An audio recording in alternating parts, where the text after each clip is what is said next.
കുംഭമേളയെ എതിർക്കും. പക്ഷെ ഹജ്ജിന്റെ കാര്യം വരുമ്പോൾ വിശുദ്ധ ഹജ്ജ് കർമ്മം എന്നേ അവർ പറയുള്ളൂ. ഈ മതത്തിലേക്ക് ആളെ കൂട്ടണമെന്ന് മുസ്ലിം പറയുന്നു. ഇസ്ലാം മതവിശ്വാസത്തിൽ ഒരു വ്യക്തി താൻ മൂലം മറ്റൊരു വ്യക്തി ഇസ്ലാമിലേക്ക് കടന്നു വരിക എന്ന് പറയുന്നത് അതൊരു വലിയ ഒരു കൂലി കിട്ടുന്ന കാര്യമായിട്ടാണ്. ഈ ചെയ്യുന്നതിന്റെ പാരിതോഷികം ഇവിടെ എന്തെങ്കിലും കിട്ടുമെന്ന് വിചാരിച്ചിട്ടല്ല. ഇതിന്റെ യഥാർത്ഥ കൂലി എന്ന് പറയുന്നത് മരിച്ചു വന്നു കഴിയുമ്പോഴാണ്. ഇപ്പോൾ ഈ കേരള സ്റ്റോറി മൂവി വന്ന സമയത്ത് ഇപ്പോഴും രണ്ടാം ഭാഗം വന്നപ്പോഴായാലും ഒന്നാമത്തെ ഭാഗം വന്നപ്പോഴായാലും ചോദിച്ചിരുന്നൊരു ചോദ്യമാണ്, അതായത് ഇത്രയ്ക്ക് മണ്ടികളാണോ നമ്മുടെ പെൺകുട്ടികൾ എന്ന് ചോദിക്കാൻ. ഇത് ഈ ആൺകുട്ടി മുസ്ലിം ആയതുകൊണ്ടാണോ ഈ കല്യാണം നടത്താൻ പാർട്ടി മുന്നിൽ നിന്നത്? ഈ പറയുന്ന പോലെ ഇവരൊക്കെ പങ്കെടുക്കാൻ മാത്രം ഇതിനെന്താണ് ഇത്ര സ്പെഷ്യാലിറ്റി ഉള്ളത്? എന്തുകൊണ്ടാണ് ഇവര് പ്രത്യക്ഷപ്പെടുന്ന ഇത്തരം കല്യാണങ്ങളിൽ എപ്പോഴും പയ്യൻ മുസ്ലിമും പെൺകുട്ടി ആ മുസ്ലിമായിട്ടുള്ള ആളുകളായി വരുന്നു എന്നുള്ളൊരു ചോദ്യം പലരും ഉന്നയിക്കുന്നതായിട്ട് കണ്ടു. പന്നിയിറച്ചിയാണെങ്കിൽ കഴിക്കാൻ പറ്റില്ല, അത് ഹറാമാണെന്ന് പറയും. ഓക്കെ, അപ്പോൾ പോത്തിറച്ചി കഴിക്കാം. പോത്തിറച്ചി എപ്പോഴാണ് കഴിക്കാൻ പറ്റുക? പോത്തിറച്ചി കഴിക്കണമെങ്കിൽ അത് മുസ്ലിം അറക്കണം, അത് ഹിന്ദു അറുത്ത പോത്തിറച്ചി കഴിക്കാൻ പറ്റില്ല. പ്രണയം ഒരു നല്ലൊരു ട്രാപ്പായിട്ട് ഉപയോഗിച്ചുകൊണ്ട് മതത്തിലേക്ക് ആളെ കൂട്ടാം എന്ന ഒരു ലക്ഷ്യം അവിടെ വന്നു കഴിയുമ്പോൾ അത് ദുരുപയോഗം ചെയ്യുന്ന കുറേ ആളുകൾ ഇവിടെ ഉണ്ട്. നമസ്കാരം, ശ്രീ ആരിഫ് ഹുസൈനാണ് ഇന്ന് എനിക്കിപ്പോൾ ഉള്ളത്. ചേട്ടാ നമസ്തേ. നമസ്കാരം. നമുക്കറിയാം, കേരളത്തിൽ വീണ്ടും ലവ് ജിഹാദുമായി ബന്ധപ്പെട്ടുള്ള ചർച്ചകൾ സജീവമായി കൊണ്ടിരിക്കുകയാണ്. ഇന്നും കേരളത്തിൽ ലവ് ജിഹാദ് നടക്കുന്നില്ല എന്ന് വിശ്വസിക്കുന്ന ഒരു പറ്റം മനുഷ്യർ നമുക്ക് ചുറ്റുമുണ്ട് എന്നുള്ളത് തന്നെയാണ് നമ്മളെ ഏറ്റവും കൂടുതൽ അത്ഭുതപ്പെടുത്തുന്നത്. കാരണം തങ്ങൾ നേരിടുന്ന പ്രശ്നങ്ങൾ പറയുമ്പോഴും അങ്ങനെയൊന്നും ഇല്ല, ഞങ്ങളുടെ നാട്ടിൽ ഇത്തരത്തിലൊരു പ്രശ്നമേ ഇല്ല എന്നാണ് പറയുന്നത്. ചേട്ടൻ എങ്ങനെയാണ് അതിനെ നോക്കിക്കാണുന്നത്? നമ്മളൊരു ചർച്ച മുന്നേ നടത്തിയപ്പോഴും പറഞ്ഞൊരു കാര്യമാണ്, അതായത് ഈ ലവ് ജിഹാദ് എന്നുള്ള വാക്കിനോട് എനിക്ക് യോജിപ്പില്ല. ഒന്നാമത്തെ കാര്യം അതാണ്. എന്നാൽ ആ വിഷയമില്ല എന്നല്ല നമ്മൾ പറയുന്നത്. അവിടെ നമ്മൾ പറയുന്നത് ഇത് കൺവേർഷൻ ജിഹാദ് അല്ലെങ്കിൽ ഒരു മാരേജ് ജിഹാദ് എന്ന് വിളിക്കുന്നതാണ് ഇതിന് ആപ്റ്റായിട്ടുള്ളൊരു വാക്ക്. നമ്മൾ ഈ റോങ് ടെർമിനോളജീസ് ഉപയോഗിക്കുമ്പോൾ ആ ടെർമിനോളജിയിൽ പിടിച്ച കാര്യം ഇങ്ങനെ പോകും, യഥാർത്ഥ വിഷയത്തിലേക്ക് ചർച്ച വരില്ല. ഇതാണ് ഇതിൻ്റെ ഒരു പ്രശ്നം. അതിവിടെ നമ്മൾ ക്ലിയർ ആയിട്ട് കാണുകയാണ് ഈ ഒരു വിഷയത്തിൽ. ഇപ്പം നമ്മൾ പറയാറുണ്ട് ഈ മതം മാറ്റം എന്ന് പറയുന്നൊരു വിഷയം, മതം മാറ്റുക, ആളെ കൊണ്ടുവരിക, ആളെ കൂട്ടുക എന്നൊക്കെ പറയുന്നത് സെമിറ്റിക് മതങ്ങളെ സംബന്ധിച്ചിടത്തോളം അവരുടെ ഒരു വലിയൊരു കാര്യമാണ്. ഇപ്പം ഹിന്ദു മതത്തിൽ നിൽക്കുന്ന ഒരാളെ സംബന്ധിച്ചിടത്തോളം പറയുമ്പോൾ അതൊക്കെ കേൾക്കുമ്പോൾ ചിരിയാണ് വരിക. കാരണം നിങ്ങൾക്ക് അങ്ങനെ മതം മാറുക മാറില്ല ഇതൊന്നും ഒരു വിഷയമേ അല്ല. ഇനിയിപ്പോൾ ഈ മതത്തിനകത്തുള്ള ആളാണെങ്കിൽ തന്നെ അവിടെ എന്താണ് നിരീശ്വരവാദിയായിട്ട് നിന്നാൽ പോലും ഓക്കെ അയാളെയും ഉൾക്കൊള്ളാൻ ഉള്ള എന്തെങ്കിലും വഴിയുണ്ടോ എന്ന് നോക്കുകയും ഇനി അങ്ങനെയാണെന്ന് പറഞ്ഞ് മുന്നോട്ട് പോകുന്ന ഒരു രീതിയാണ് നമ്മൾ കാണുന്നത്. പക്ഷെ വിഷയമാവും, ഈ ജാതി മാറുമ്പോഴൊക്കെ ചിലപ്പോൾ വിഷയമായിന്ന് വരും, അവിടെ അതാണ് കടന്നു വരിക. പക്ഷെ ഇവിടെ ഈ ഒരു വിഷയം ആളെ കൂട്ടിയിട്ട് അതിൻ്റെ പേരിൽ ഒരു വലിയ സംഭവമാണെന്ന് അവകാശപ്പെടുക എന്നൊക്കെ പറയുന്ന ഒരു വിഷയമുള്ള ഒരു മതത്തെ സംബന്ധിച്ചിടത്തോളം അതിന് പ്രത്യേക കൂലിയുണ്ടെന്ന് പറയുന്ന ഒരു മതവിശ്വാസവും ഉണ്ടാവുമ്പോൾ അവിടെ ഇത്തരത്തിലുള്ള പരിപാടികൾ നിരന്തരം നടക്കുന്നത് ഉണ്ട്. അപ്പോൾ അത് ഇന്ത്യയിലും നടക്കുന്നു, കേരളത്തിലും നടക്കുന്നു.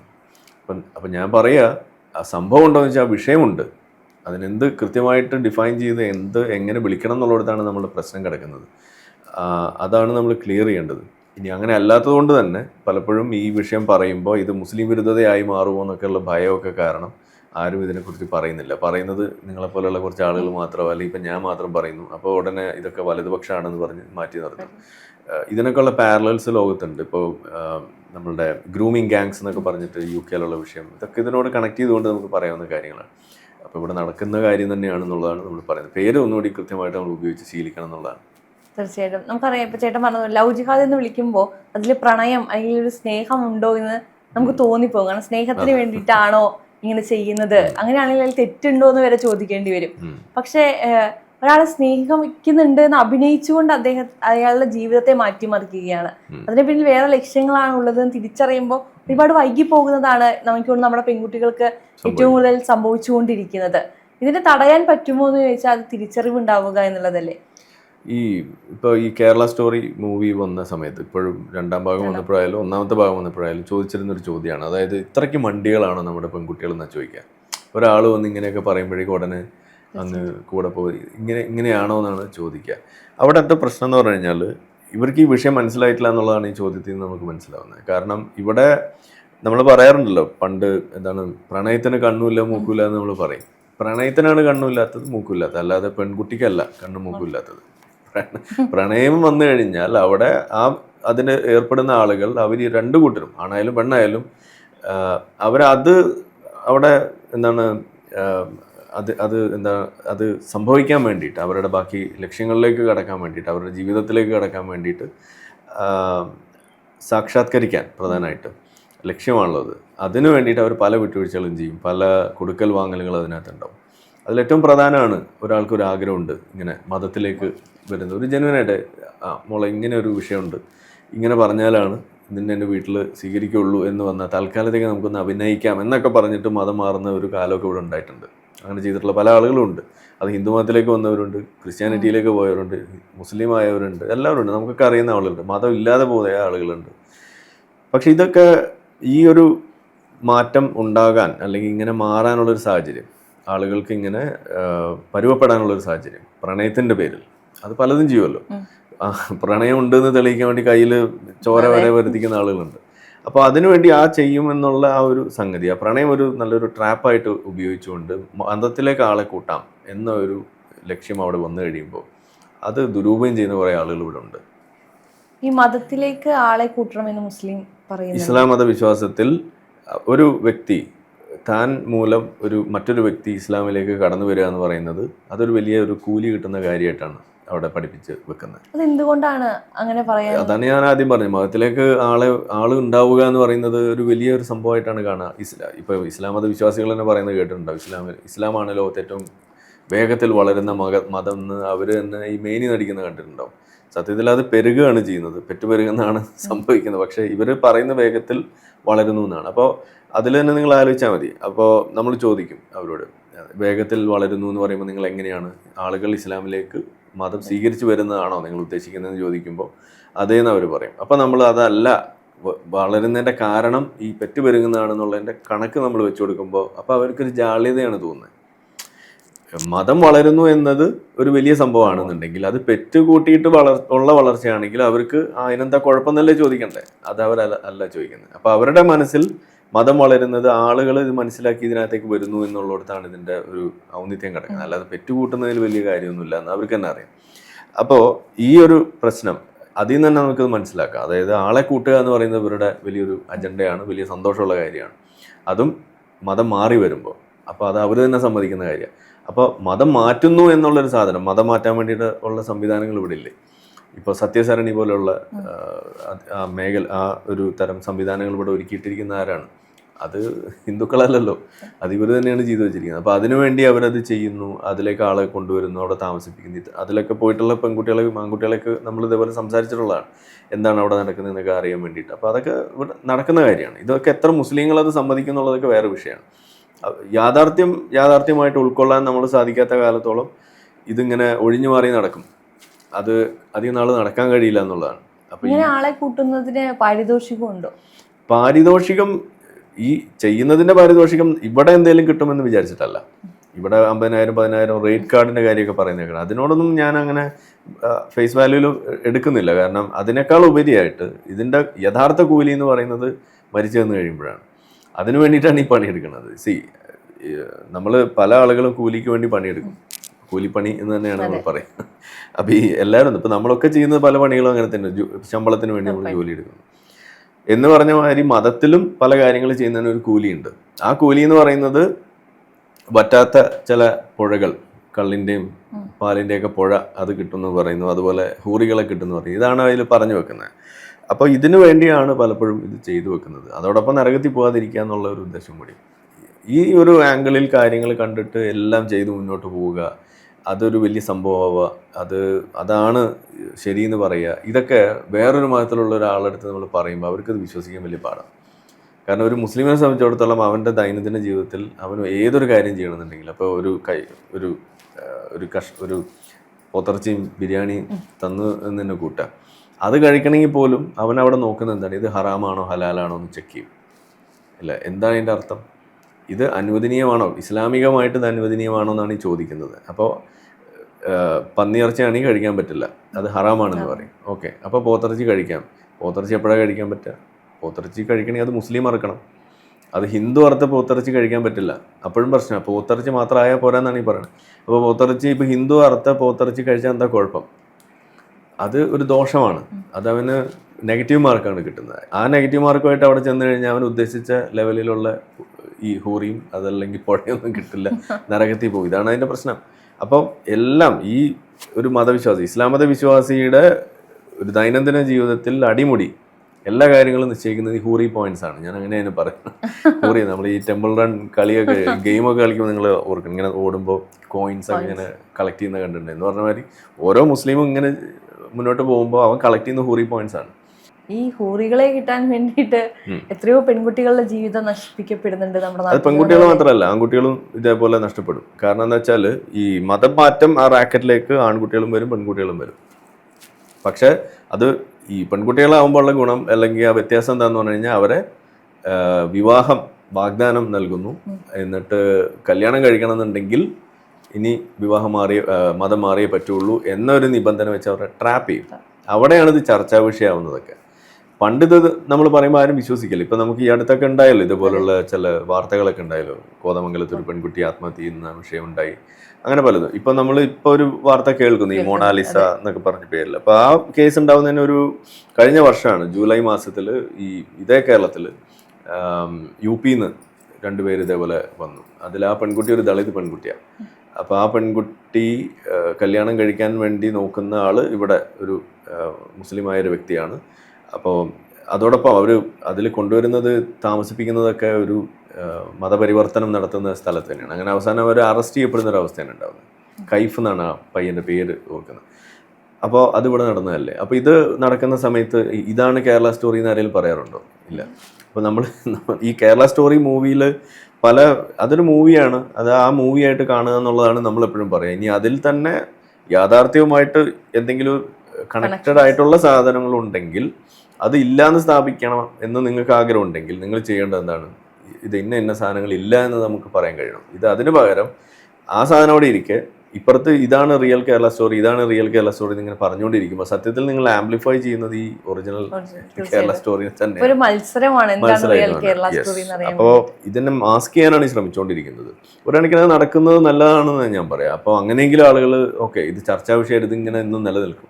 സത്യത്തിൽ അവർക്ക് ആഗ്രഹിച്ച ഒരു മാർക്കറ്റിംഗ് 5 പൈസയുടെ ചിലവില്ലാതെ ഇവർ കൊടുക്കുകയാണ് ചെയ്തത്. അത് ആ വഴിക്ക് അങ്ങ് പോയിരുന്നെങ്കിൽ ഇഷ്ടമുള്ളവർ പോയി കാണും, ചിലപ്പോൾ ആരും കണ്ടൊന്നും വരില്ല, അത് അങ്ങനെ ആ വഴിക്ക് അങ്ങ് പോകും. ഇതാണ് ഉണ്ടാവുക. അപ്പോൾ ഇപ്പൊ അത് കേരള സ്റ്റോറി 2-ല് ഒരു ബീഫ് കൊടുക്കുന്ന ഒരു സീനാണ് വലിയ രീതിയിൽ വിവാദമാവുന്നത്. അത് കേരളത്തിൽ നടന്നിട്ടില്ല എന്നാണ് പറയുന്നത്. അത് ഇൻഡോറിൽ നടന്നിട്ടുണ്ട്. ഈ പറയുന്ന ബീഫ് വായിലേക്ക് തിരുകുന്ന ആ സീനിൽ ഞാൻ ആ സിനിമ മുഴുവൻ കണ്ടിട്ടില്ല, പക്ഷേ വിഷയം നമുക്ക് അറിയുന്നതാണ്. ഇതിനു മുന്നേ ഞാൻ എൻ്റെ ഓർമ്മ ആ വിഷയം വന്ന സമയത്ത് എൻ്റെ ചാനലിൽ ഞാനത് വീഡിയോ ചെയ്തതാണ്. ഇങ്ങനെ ഒരു സംഭവം ഇതൊക്കെ എന്താണ് എന്ന് ചോദിക്കുന്ന ഒരു അവസ്ഥ നമുക്കുണ്ടായിട്ടുണ്ട്. അപ്പം നമ്മൾ ഈ വാർത്ത മുന്നേ കണ്ടിട്ടുള്ളതാണ്. അപ്പോൾ ഈ ഇൻഡോറിലെ പെൺകുട്ടി പരാതി കൊടുക്കുകയാണ് ചെയ്യുന്നത്. തൻ്റെ ഇതേപോലെ പ്രണയം നടിച്ചു വന്ന ആൾ ഒരു ഘട്ടം കഴിഞ്ഞപ്പോൾ മതം മാറണമെന്ന് നിർബന്ധിക്കുന്നു. അതിനുശേഷം അവരുടെ വിശ്വാസത്തിനെതിരായിക്കൊണ്ട് ഈ ബീഫ് കഴിക്കാൻ വേണ്ടി നിർബന്ധിക്കും. ഇതാണ് ഈ ബീഫ് എന്ന് പറയുമ്പോൾ ഒരു പ്രശ്നമുണ്ട്. കാരണം ആളുകൾ എപ്പോഴും ഈ ബീഫ് എന്ന് പറയുമ്പോൾ പോത്തിറച്ചി എന്നുള്ളൊരു ലെവലിലേക്കാണ് പോവുക. അത് രണ്ടാണ്. ഈ നമ്മൾ പറയുന്ന ബീഫ് എന്നുകൊണ്ട് ഉദ്ദേശിക്കുന്നത് പശു ഇറച്ചിയാണ്. ഓക്കെ, ഈ പശു ഇറച്ചി അത് വേറെയാണ്. ഈ ബീഫ് ഈ കാരാ ബീഫ് എന്ന് പറയുന്ന പോത്തിറച്ചി വേറെയാണ്. ഇത് രണ്ടാണ്. അപ്പോൾ ഈ നിങ്ങൾ ഈ പറയുന്ന പോത്തിറച്ചി നോർത്ത് ഇന്ത്യയിൽ പോയാലും കിട്ടും. ഈ നമ്മൾ പറയുന്ന പോത്തിൻ്റെ ഇറച്ചി അവിടെയൊക്കെ കിട്ടും. കാരണം പോത്ത് അമ്മയല്ല, അത് അവരുടെ വിശ്വാസത്തിൻ്റെ ഭാഗമായിട്ട് അവർ കാണുന്നു. അതിനെ നമ്മൾ ആ രീതിയിൽ കണ്ടാൽ മതി, അത്രയേ ഉള്ളൂ. അത് അവർ കണ്ടോട്ടെ. അവരുടെ വിശ്വാസം ഏതുപോലെയെന്ന് വെച്ച് കഴിഞ്ഞാൽ ഇപ്പോൾ മുസ്ലിങ്ങളുടെ ഏതെങ്കിലും ഒരു വിശ്വാസത്തെ ഇവർ ഇതേപോലെ പരിഹസിക്കും. അപ്പോൾ അവരെന്താ പറയുക, അത് അവരുടെ വിശ്വാസമല്ലേ, നമ്മളങ്ങനെ വിശ്വാസങ്ങളെ അങ്ങനെ എന്താണ് ചോദ്യം ചെയ്യല്ല, അതിനെ അവഹേളിക്കരുതെന്നാണ് ഈ മുസ്ലിങ്ങളൊക്കെ പറയാം, മീൻസ് മറ്റുള്ള ആളുകൾ പറയാം. പക്ഷെ അത് ഹിന്ദു മതത്തിൻ്റെതാവുമ്പോൾ ആ ഒരു കരുതലില്ല. അതാണ് എൻ്റെ പ്രശ്നം. നമ്മളെ സംബന്ധിച്ചിടത്തോളം എല്ലാം ഒരേപോലെ എതിർക്കണം എന്നാണ് നമ്മൾ പറയാം. പക്ഷെ ഇവിടെ അതല്ല. ഇവിടെ ഇപ്പോൾ കുംഭമേളയെ എതിർക്കും, പക്ഷെ ഹജ്ജിന്റെ കാര്യം വരുമ്പോൾ വിശുദ്ധ ഹജ്ജ് കർമ്മം എന്നേ അവർ പറയുള്ളൂ. അപ്പൊ നിങ്ങൾക്ക് കുംഭമേള ഒരു മോശം സാധനമായിട്ട് തോന്നുന്നുണ്ടെങ്കിൽ എന്താണ് വ്യത്യാസം ഈ ഹജ്ജും ഇതും തമ്മിലുള്ള വ്യത്യാസം? നമ്മൾ സർക്കാരിലേക്ക് വരുമ്പോൾ ഇപ്പോൾ ചേട്ടൻ നേരത്തെ പറഞ്ഞു പോയ മൊണാലിസയുടെ കാര്യം, ഈ മൊണാലിസ എന്ന് പറയുന്ന പെൺകുട്ടി കഴിഞ്ഞ കുംഭമേള കാലത്ത്, പ്രയാഗ്രാജിലെ കുംഭമേള കാലത്ത് ആ കുട്ടിയുടെ കണ്ണിന്റെ ഭംഗി കൊണ്ട് എനിക്ക് തോന്നുന്നു എല്ലാവരുടെ മനസ്സിലും ഇടം പിടിച്ചൊരു കുട്ടിയാണ്. കുട്ടി ശേഷം കേരളത്തിൽ വരികയുണ്ടായി. നമ്മൾ വലിയ രീതിയിൽ ആ കുട്ടിയെ സ്വീകരിക്കുകയും ചെയ്തു. പിന്നീട് ആ കുട്ടിക്ക് ലൈഫിലൊരു പ്രശ്നം വന്നപ്പോൾ അല്ലെങ്കിൽ ഒരാളോട് പ്രണയം തോന്നി, അപ്പൊ കേരളത്തിലേക്ക് അഭയം തേടി വന്നു എന്നാണ് ആ കുട്ടി പറയുന്നത്. അപ്പൊ നമുക്ക് ശരിയാണ്, ഒരു പെൺകുട്ടി കേരളത്തിൽ വിശ്വസിച്ച് അഭയം തേടി വരുമ്പോൾ നമ്മൾ ആ കുട്ടിക്ക് താമസിക്കാനുള്ള സൗകര്യങ്ങളോ പഠിക്കാനോ ജോലിക്കോ ഉള്ള സൗകര്യങ്ങൾ ചെയ്തു കൊടുക്കുന്നത് നമുക്ക് മനസ്സിലാക്കാം. പക്ഷേ ആ കുട്ടിയെ കല്യാണം കഴിപ്പിച്ചു വിടാനുള്ള ധാർമ്മികമായ ഉത്തരവാദിത്വം ഏറ്റെടുത്തത് ഒരു പാർട്ടിയുടെ, ഈ സംസ്ഥാനം ഭരിക്കുന്ന പാർട്ടിയുടെ സംസ്ഥാന സെക്രട്ടറിയായ എം വി ഗോവിന്ദനും മന്ത്രിയായ വി ശിവൻകുട്ടിയും ഒക്കെയാണ്. അങ്ങനെ നമ്മൾ നോക്കുമ്പോൾ എന്തുകൊണ്ട് ഈ കല്യാണം കഴിപ്പിച്ചു കൊടുത്തു എന്ന് ചിന്തിക്കേണ്ടി വരും. അവിടെ വരുന്നതിന് ഏറ്റവും കൂടുതൽ നമ്മൾ ചർച്ച ചെയ്യേണ്ട വിഷയം, ആ പുരുഷൻ ഒരു മുസ്ലിം ആയിരുന്നു, അല്ലെങ്കിൽ ഈ കുട്ടി പ്രണയിച്ച ഒരാൾ മുസ്ലിം ആയിരുന്നു. കാരണം ഇവിടേക്ക് ഒരുപാട് ഹിന്ദുക്കൾ പ്രണയിച്ച് ഒളിച്ചോടി പോകുന്നു. ഇവരൊന്നും കല്യാണം കഴിപ്പിച്ചു കൊടുക്കാൻ സർക്കാർ എവിടെയും കണ്ടിട്ടില്ല നമ്മൾ. പക്ഷെ ഇത് ഈ ആൺകുട്ടി മുസ്ലിം ആയതുകൊണ്ടാണോ ഈ കല്യാണം നടത്താൻ പാർട്ടി മുന്നിൽ നിന്നത്? ഞാൻ അതിൽ ആലോചിക്കുന്ന ഒരു കാര്യം, ഇതിപ്പോ കേരള സ്റ്റോറി എന്ന് പറഞ്ഞ് ഇതിനെ കൊട്ടിഘോഷിക്കാൻ എന്താണ് ഇതിനകത്തുള്ളത്? ഒന്നത്. രണ്ട്, ഒരു അണ്ടർ ഏജ് ഇഷ്യൂ ഇതിനകത്ത് വരുന്നുണ്ട്, പെൺകുട്ടി അണ്ടർ ഏജ് ആണെന്നുള്ളത്. മൂന്ന്, ഈ പറയുന്ന പോലെ ഇവരൊക്കെ പങ്കെടുക്കാൻ മാത്രം ഇതിനെന്താണ് ഇത്ര സ്പെഷ്യാലിറ്റി ഉള്ളത്? അതാണ് ഇതിലെ ഒരു വിഷയം. അതായത് ഇവിടെ എത്ര ആളുകൾ വരുന്നു, ഇതുപോലെയുള്ള മതം മാറിയുള്ള കല്യാണങ്ങൾ എത്രയും നടക്കുന്നു. എന്തുകൊണ്ടാണ് ഇവര് പ്രത്യക്ഷപ്പെടുന്ന ഇത്തരം കല്യാണങ്ങളിൽ എപ്പോഴും പയ്യൻ മുസ്ലിമും പെൺകുട്ടി അമുസ്ലിമായിട്ടുള്ള ആളുകളായി വരുന്നു എന്നുള്ളൊരു ചോദ്യം പലരും ഉന്നയിക്കുന്നതായിട്ട് കണ്ടു. സാധാരണ ഇതൊക്കെ ഉന്നയിക്കാറുള്ളത് ഇപ്പൊ ഈ മറ്റേ എന്താണ് സംഘപരിവാർ മേഖലയിലുള്ള ആളുകളാണ്. പക്ഷെ ഇപ്പോൾ ഇത്തവണ മറ്റേ ഇലക്ഷൻ വരുന്നതായതുകൊണ്ട് കോൺഗ്രസ്സുകാരും അത് ചോദിക്കുന്നതായിട്ട് കണ്ടു. അപ്പൊ ആ ചോദ്യം അവിടെ പ്രസക്തമാവുന്നത് എന്തുകൊണ്ട് ഒരു മുസ്ലിം പയ്യനും ഈ അമുസ്ലിമായിട്ടുള്ള സ്ത്രീകളും വരുന്നിടത്ത് മാത്രം ഇവർ പ്രത്യക്ഷപ്പെടുന്നു, തിരിച്ചു വന്നാൽ വരുമോ? ഇതാണ് എല്ലാവരും ചോദിക്കുന്നത്. അപ്പോൾ അത് പ്രൂവ് ചെയ്യേണ്ട ബാധ്യത ഇനിയിപ്പോൾ ഈ ഇടതുപക്ഷത്തിന് തന്നെയാണ്. നിങ്ങൾ അതും ചെയ്ത് കാണിക്കണം, ബാലൻസ് ചെയ്യുക. അല്ലെങ്കിൽ ഇതേപോലെ ഇനി ഇവർ വല്ല മാരേജ് ബ്യൂറോ വല്ലതും തുടങ്ങിയിട്ടുണ്ടോ എന്ന് എനിക്കറിയില്ല, ഇതുപോലെയുള്ള ആളുകളെ തെരഞ്ഞു പിടിച്ച് കൊണ്ടുവന്ന് കല്യാണം കഴിക്കാൻ വേണ്ടി. അതൊന്ന്. രണ്ട്, ഈ വിഷയത്തിലുള്ളത് ഈ പെൺകുട്ടി കുറച്ചൊരു സെലിബ്രിറ്റി സ്റ്റാറ്റസിലേക്ക് വന്നു, ഇങ്ങനെ ഒരു ഇതൊക്കെ വന്നു. പിന്നെ പയ്യനാണെങ്കിലും എന്തോ മൂവിയിലൊക്കെ അഭിനയിക്കുന്ന ആളാണെന്നാണ് അറിയുന്നത്.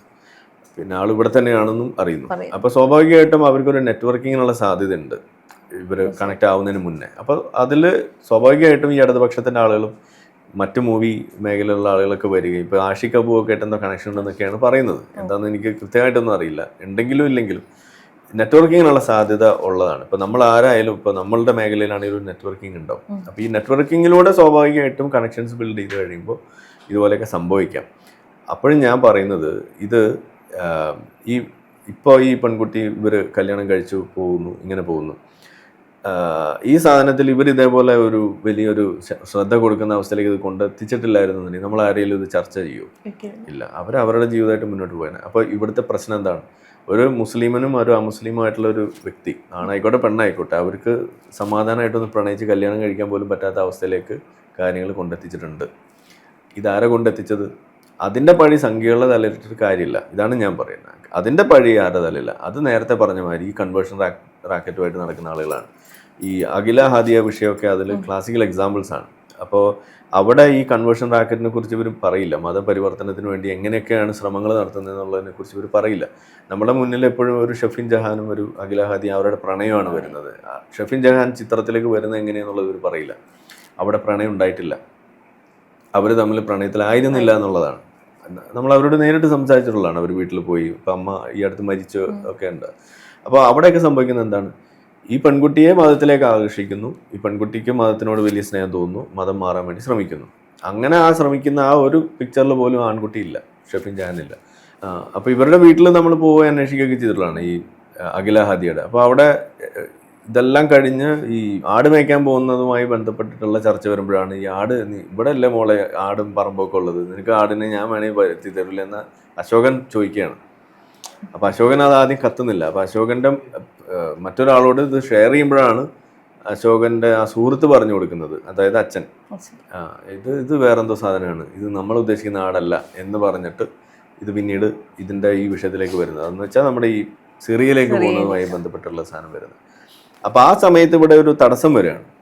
ഒരു പെൺകുട്ടി ഒറ്റയ്ക്കാണ്, പെൺകുട്ടിക്ക് അങ്ങോട്ട് പോകണം, അതിന് വേണ്ടിയുള്ള ശ്രമങ്ങൾ എന്താണോ കേരള സ്റ്റോറി മൂവിയിൽ കണ്ടത് അത് തന്നെ. അതിലേക്ക് കടക്കുമ്പോൾ അവിടെ തടസ്സം വരികയാണ്. അപ്പോൾ ആ തടസ്സം വരുന്ന സമയത്ത് ഈ മുസ്ലിം ഈ നിയമത്തിൻ്റെ അടിസ്ഥാനത്തിൽ തന്നെ, അല്ലെങ്കിൽ നമ്മുടെ ഇന്ത്യൻ നിയമത്തിൻ്റെയും എന്ന് തന്നെ പറയാം, അതായത് ഒരു ഭർത്താവ് ഉണ്ടെന്നുണ്ടെങ്കിൽ പിന്നെ അവരുടെ തീരുമാനമായിട്ട് അത് പോവുള്ളൂ. അവിടെ ഭർത്താവിനെ തീരുമാനിക്കാം എന്ത് ചെയ്യണം. അവിടെയാണ് ഈ ഷെഫിൻ ജഹാനെ പ്രത്യക്ഷപ്പെടുന്നത്. അതുവരെ പുള്ളി പിക്ചറിലില്ല. അവിടെ നിന്ന് പിന്നെ അതൊരു ലവ് ജിഹാദായിട്ട് മാറുകയാണ്. നമ്മൾ അന്നും ചോദിക്കുന്നത് ഇതിലെവിടെയാണ് ലവ് എന്ന് ചോദിക്കുന്നത് അവിടെയാണ്. ഇനി ഇതില്ലാന്നുണ്ടെങ്കിൽ നമ്മൾ മൂവിയിൽ കണ്ട കാര്യമാണ് അവിടെ കാണുക. അതായത് ജിഹാദിന് പോകുമ്പോൾ സ്ത്രീക്ക് തുണ വേണം. അതിന് അവരെന്ത് ചെയ്യും? അവരവിടെ ടെമ്പററി ആയിട്ട് ആളെ കാണിച്ചു കൊടുത്ത് അവിടുന്ന് കല്യാണങ്ങൾ കഴിപ്പിച്ച് വിടുന്നു. ഇതാണ് അവിടെ നടക്കുന്നത്. ഇതിന് നമ്മൾ പറയുക ഒരു ജിഹാദി ബ്രൈഡ് എന്നൊക്കെ പറഞ്ഞിട്ടൊരു പേര് തന്നെ ഉണ്ട്. ഇത് അവിടെ ചെന്ന് കഴിയുമ്പോൾ സ്ഥിരം പരിപാടിയാണ്. ഇതെല്ലാം ഇവിടെ ആ പിക്ചറിൽ കാണിക്കുന്നു. അപ്പോൾ ഇതിനെക്കുറിച്ചൊന്നും ധാരണയില്ലാത്ത ഒരാളെ സംബന്ധിച്ചിടത്തോളം ഇത് കാണുമ്പോൾ ഇതെന്താ ഇങ്ങനെ കേരള സ്റ്റോറി എന്നൊക്കെ പറഞ്ഞ് നമ്മളെ നാറ്റിക്കുന്നു എന്ന് തോന്നുന്നു. എനിക്കിതിൽ നാറ്റിക്കലായിട്ട് തോന്നുന്നു. അതിനകത്ത് ഈ 32,000 എന്ന് പറയുന്ന നമ്പർ കുറച്ച് എക്സാജറേഷൻ വന്നു. അത് അവർക്ക് തന്നെ ക്ലാരിറ്റി ഇല്ലാതെ പോയതുകൊണ്ട് അതിൻ്റെ പിന്നാലെ ചർച്ച പോയി. അതാണ് ഉണ്ടായത്. അതാണ് ഞാൻ പറയുന്നത്. ഈ നെയിമിങ്ങും ഇതുപോലുള്ള സാധനങ്ങളൊക്കെ വെക്കുമ്പോൾ അത് കറക്റ്റായിട്ടില്ല എന്നുണ്ടെങ്കിൽ ഉദ്ദേശിച്ച ഫലമായിരിക്കില്ല വരിക, തലതിരിഞ്ഞാണ് വരിക. ഇതാണ് ഇതിൽ സംഭവിക്കുന്നത്. ഇവിടെ ഇപ്പോൾ ഈ ഒരു കേരള സ്റ്റോറിയിൽ തന്നെ അവർ കേരള സ്റ്റോറി ബിയോണ്ട് കേരള എന്ന് താഴെ ഇട്ടിട്ടുണ്ട്. പക്ഷെ ബിയോണ്ട് കേരള സ്റ്റോറി എന്ന് ഇട്ടിരുന്നെങ്കിൽ അതായിരുന്നു പേരുന്ന ഈ പ്രശ്നം ഉണ്ടാവില്ലായിരുന്നു. ഇതിപ്പോൾ കേരള സ്റ്റോറി മാത്രം കേൾക്കുമ്പോൾ ഈ ബീഫ് തീറ്റിച്ചത് അത് കേരളത്തിലാണെന്ന് നാട്ടുകാർ തെറ്റിദ്ധരിക്കുകയാണ്. ഇതാരും സിനിമ കാണാൻ നിൽക്കില്ലല്ലോ. അപ്പം കാണിക്കുന്നുമില്ല. അപ്പം അത് പിന്നെ എങ്ങനെ ആളുകൾ മനസ്സിലാവുക? അപ്പം ഞാൻ പറയുന്നത് ഇതാണ്, നിങ്ങൾ പോയി സിനിമ കാണുക, എന്നിട്ട് ഈ വിഷയങ്ങൾ എങ്ങനെയാണെന്ന് നോക്കുക. ഇനി കേരള സ്റ്റോറി നിങ്ങൾക്ക് കാണാൻ കഴിയാനില്ല, അത് വലിയ ബുദ്ധിമുട്ടാണ്, ഭയങ്കര ചങ്കിടിപ്പൊക്കെ ഉണ്ടാക്കുന്നുണ്ടെങ്കിൽ നിങ്ങൾക്ക് കാണാൻ പറ്റിയ വേറെ സിനിമകളുണ്ട്. കാലിഫേറ്റ് എന്ന് പറഞ്ഞിട്ടൊരു സീരീസ് തന്നെയുണ്ട് ഈ നെറ്റ്ഫ്ലിക്സിൽ, അത് കാണുക. അപ്പം ഞാൻ പറയാ അത് കണ്ടാൽ നിങ്ങളെ തൊട്ടടുത്തിരിക്കുന്ന മുസ്ലിമിനെ വെറുക്കുന്ന നിലയിലേക്കാണ് പോവുക ഈ കാലിഫേറ്റ് കണ്ടു കഴിഞ്ഞാൽ. അത്രയ്ക്കും കുഴപ്പമൊന്നും ഈ കേരള സ്റ്റോറിക്ക് ഇല്ല എന്നുള്ളതാണ് ഞാൻ പറയാം. അപ്പോൾ ഇന്ത്യക്കാരൊക്കെ ശരിക്കും കണ്ട് ആദ്യം പഠിക്കേണ്ടത് കേരള സ്റ്റോറിയാണ്, എന്നിട്ട് കാലിഫേറ്റ് ഒക്കെ കാണുന്നതായിരിക്കും നല്ലത്. താങ്ങാൻ പറ്റില്ല, കാരണം അവർ കുറേ കൂടി റോ ആണ് ഈ പറയുന്ന ഈ കാലിഫേറ്റ് പോലുള്ള ഇതിനകത്തൊക്കെ.